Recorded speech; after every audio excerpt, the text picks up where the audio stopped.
Wake up, warrior. It's time to rise. Every single divisive argument you see in society currently has come from one academic field. The brave die never, though they sleep in dust. Their courage nerves 1,000 living men. We sleep peaceably in our beds at night only because rough men stand ready to do violence on our behalf. That academic field pioneered the argument that gender was a social construct. That academic field pioneered the idea that only white people could be privileged and racist. That academic field has spent 60 years covering up the abuse of men and boys in domestic violence relationships. To call this an academic field is to mislead everyone. These are political ideologues whose intent is to subvert our societies.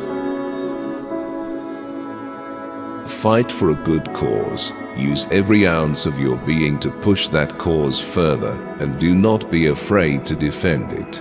You must understand that there is more than one path to the top of the mountain. A warrior must only take care that his spirit is never broken. One such crumb of evidence came from the early 1970s. 12 highly educated upper-class women sat around a table in New York City and chanted this litany to express what they wanted to see happen in the world. "Why are we here today?" the chairwoman asked. "To make revolution," they answered. "What kind of revolution?" she replied. "The cultural revolution," they chanted. "And how do we make cultural revolution?" she demanded.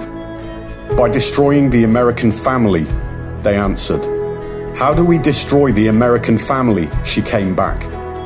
"By destroying the American patriarch," they cried exuberantly. "And how do we destroy the American patriarch?" she probed. "By taking away his power." "How do we do that?" "By destroying monogamy," they shouted.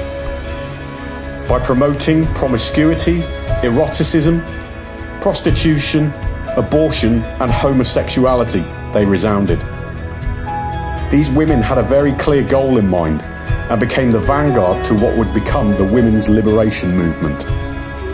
Last night in America, 40 innocent men, women, and children were mowed down by an individual who bought fully into this ideology. The silent majority must now stand and say enough is enough.